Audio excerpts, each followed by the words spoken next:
Диск теория. Как да разпознаваме типовете и да ги използваме за ефективно лидерство? Диск теорията е един от най-популярните модели за разбиране на човешкото поведение. Тя е мощен инструмент за лидерите, които искат да разберат по-добре своите екипи и да използват тази информация за повишаване на продуктивността и удовлетвореността на хората. Чрез разпознаването на различните типове поведение, базирани на диск модела, лидерите могат да адаптират своя стил на управление, за да отговарят на нуждите и мотивациите на всеки член от екипа. Това не само прави екипите по-ефективни, но също така подобрява работната среда и създава усещане за подкрепа и развитие. Какво е диск теория? Диск теорията е разработена през 1928 година от психолога Уилям Марстън. Тя описва 4 основни типа поведение, които хората проявяват в различни ситуации. D – доминанс – доминиране. Хората от този тип са фокусирани върху резултатите. Те са директни, решителни и често се стремят към власт и контрол. Лидерите с високо изразено D обикновенно предпочитат да взимат бързи решения и да се справят с предизвикателства сами. I – инфлуенс – влияние. Хората с високо I обичат да общуват и да вдъхновяват другите. Те са ентусиазирани, харизматични и предпочитат да работят в социални среди, където могат да изразят своите идеи и да взаимодействат с колегите. ES – steadiness – стабилност. Хората с този тип поведение са стабилни, лоялни и надежни. Те ценят сигурността и се стремят към хармония в екипа. Лидерите с високо S са добри слушатели и предпочитат да избягват конфликти. C – conscientiousness – съзнателност. Хората с високо ЛЦ са аналитични, детайлно ориентирани и се стремят към прецизност. Те обичат да следват правилата и процедурите и обикновено взимат решения на базата на логика и данни. Разпознаване на диск типовете в екипа ви. Като лидер е важно да можете да разпознаете кой от членовете на екипа попада в кой от тези 4 типа. Това ще ви позволи да управлявате хората си по по-ефективен начин и да създадете работна среда, в която всеки се чувства разбран и мотивиран. Разпознаване на типа D – доминиране. Хората с високо D обикновено са тези, които поемат инициативата и често задават въпроси като «Какво следва?» или «Как можем да се справим по-бързо?». Те не се страхуват от конфликти и могат да бъдат по-настойчиви, когато става въпрос за постигане на цели. Разпознаване на типа И – влияние. Тези служители са често центърът на вниманието. Те обичат да комуникират и са ангажирани в създаването на положителна атмосфера в екипа. Те често използват емоционални и вдъхновяващи думи. Разпознаване на типа С – стабилност. Тези хора са по-тихи и предпочитат да избягват конфликти. Те са склонни да подкрепят останалите и са надежни членове на екипа, които се стремят към сътрудничество. Разпознаване на типа С – съзнателност. Хората с високо С са тези, които обикновено задават въпроси за детайлите. Те искат да разберат всички аспекти на задачата и се стремят към точност и прецизност. Как лидерите могат да използват диск теорията? Ефективните лидери разпознават, че всеки човек в екипа има различен стил на работа и мотивация. Чрез прилагането на диск теорията, лидерите могат да адаптират своите стратегии за управление към всеки член на екипа, така че да постигнат максимална ефективност и удовлетвореност. Управление на D типа. Тези хора се нуждаят от предизвикателства и възможности да поемат отговорност. Те се мотивират от резултати и често предпочитат директни разговори.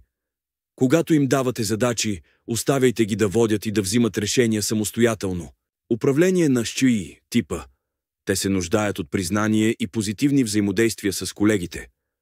За да ги мотивирате, създайте възможности за тях да комуникират и да изразяват своите идеи. Похвалите и признанието за добре свършена работа също играят голяма роля. Управление на С типа. Хората с високо С ценят стабилността и хармонията. Те се чувстват комфортно, когато имат ясни очаквания и подкрепа от страна на ръководството.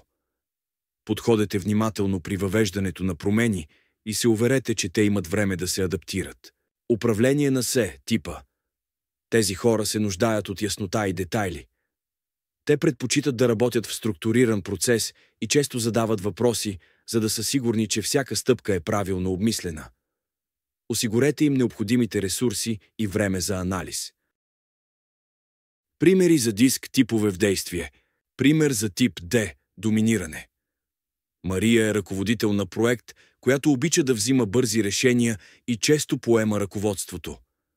Когато е изправена пред предизвикателства, тя търси начини да реши проблемите възможно най-ефективно и без да губи време. За да работите добре с Мария, дайте й пространство за самостоятелни действия и ясно очертани цели. Пример за тип Оксам и влияние. Иван е член на маркетинговия екип, който винаги идва с нови идеи и се стреми да вдъхнови останалите. Той обича да работи в екип и често търси позитивни взаимодействия. За да го мотивирате, създайте възможности за творчески срещи и открита комуникация. Пример за тип С – стабилност. Анна е дългогодишен член на екипа, която предпочита да работи зад кулисите и да помага на останалите. Тя е надеждна и винаги подкрепя екипа. За да й помогнете да се чувства добре, осигурете й спокойна среда и я информирайте за промените с достатъчно време за адаптация. Пример за тип С – съзнателност. Петър е аналитик, който обича да работи с данни и факти. Той е внимателен към детайлите и иска всяко решение да бъде добре обмислено. За да работите успешно с него, осигурете му необходимите ресурси и време за изследване и анализ. Как да мотивираме всеки тип? Мотивацията е ключът към ефективната работа. Различните типове личности имат нужда от различни подходи за мотивация. Мотивиране на D. Хората с този тип поведение се мотивират от предизвикателства и от възможността да поемат контрол. Те се нуждаят от свобода да взимат решения и обичат да виждат бързи резултати. Давайте им задачи, които изискват бързи действия и ги оставяйте да поемат инициативата. Мотивиране на тип И. Тези хора обичат да се чувстват ценени и мотивирани от позитивни взаимодействия с колегите. Осигурете им възможност за социални взаимодействия и събития, където могат да комуникират свободно и да изразяват своите идеи. Похвалите и публичното признание играят огромна роля за тях. Мотивиране на тип С. Хората с високо С се нуждаят от сигурност и подкрепа. Те се мотивират от стабилна и предвидима среда, където има малко стрес и конфликти. За да ги мотивирате, подчертавайте важността на тяхната роля за поддържането на хармония и успех в екипа. Мотивиране на тип С. Тези хора се мотивират от качествено свършена работа и от възможността да работят с точни данни и детайли. Осигурете им необходимите инструменти и време за анализ, за да могат да се фокусират върху детайлите и да предоставят прецизни резултати. Как да даваме положителен фидбек за всеки тип? Положителният фидбек е важен инструмент за поддържане на мотивацията и продуктивността в екипа. Положителен фидбек за тип D. Когато давате положителна обратна връзка на D хора, бъдете директни и конкретни. Акцентирайте на техните лидерски умения и способността им да взимат решения под натиск. Например, твоята решителност и способността да поемеш отговорност за проекта направиха огромна разлика. Положителен фидбек за тип I.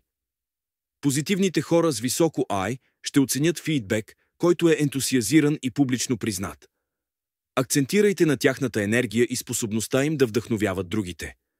Например, твоята креативност и ентусиазъм вдъхновиха целия екип и направиха атмосферата много по-приятна.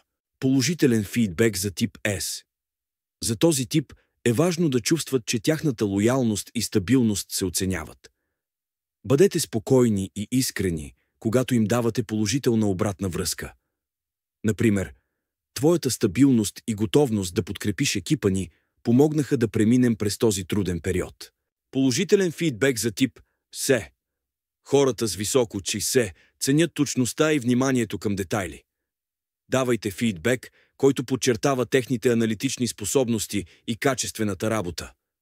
Например, твоето внимание към детайлите и прецизността в анализа направиха проекта изключително успешен. Как да даваме негативен фидбек за всеки тип? Даването на конструктивна критика може да бъде предизвикателно, но с правилния подход може да бъде полезно за всеки тип личност. Негативен фидбек за тип D. Бъдете директни, но уважавайте тяхната независимост. Подчертайте фактите и предлагайте решения, които да им позволят да поемат отговорност. Например, забелязах, че има известни пропуски в изпълнението на задачата. Как можем да подобрим това в бъдеще? Негативен фидбек за тип I. Избягвайте да бъдете прекалено критични публично, тъй като те могат да го възприемат лично. Обръщайте внимание на позитивното, преди да адресирате проблемите. Например, твоята енергия е страхотна, но мисля, че можем да подобрим фокуса върху детайлите в следващия проект. Негативен фидбек за тип S. Бъдете спокойни и чувствителни към тяхната нужда от хармония. Подчертайте подкрепата си и предложете решения, които да не създават допълнителен стрес. Например, знам, че ти беше трудно с тази промяна, но може би можем да намерим начин да се справим заедно по-лесно. Негативен фидбек за тип C. Бъдете фактически и предоставете конкретни данни. Този тип хора се нуждаят от логика и ясни инструкции как да подобрят представянето си. Например, твоят анализ е добър, но можем да се фокусираме малко повече върху сроковете в бъдеще. Кой с кой тип може да работи добре и защо?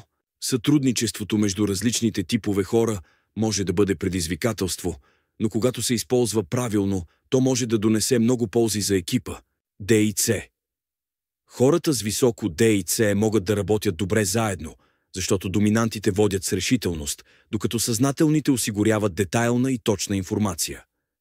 Лидерът D оценява скоростта, а C допринася с точност. И S. Тези типове работят добре заедно, защото И носи ентусиазъм и енергия, докато S създава стабилност и спокойствие в екипа. И мотивира екипа, а S поддържа хармонията. D и I. Тези типове могат да бъдат ефективни в динамични ситуации, тъй като D поема контрола, а I помага за комуникацията и създаването на позитивна атмосфера. Заедно те могат бързо да постигнат резултати. S и C работят добре заедно, тъй като S подкрепя екипа и осигурява стабилност, докато C се фокусира върху качеството и прецизността. Те създават балансиран подход към работа, като избягват конфликти и осигуряват добре обмислени решения. Препоръчителна литература. Книгата The Everything Disc Manual от Уайли, която обяснява как диск теорията може да бъде използвана за по-ефективно лидерство. Статията Understanding Disc Profiles for Better Leadership, статия в Forbes, която разглежда практическите приложения на диск профилите в мениджмънта.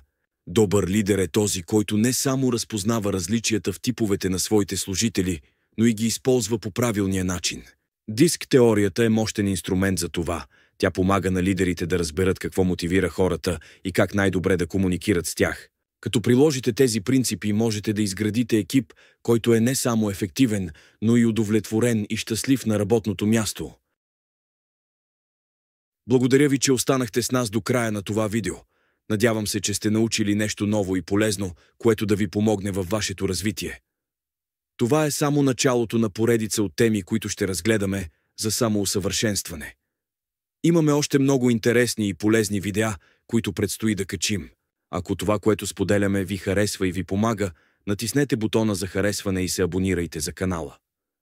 Това наистина ще ни помогне да продължим да създаваме още повече обучителни видеа, които да стигат до повече хора като вас. Пожелавам ви успех и много вдъхновение по пътя на саморазвитието. До скоро!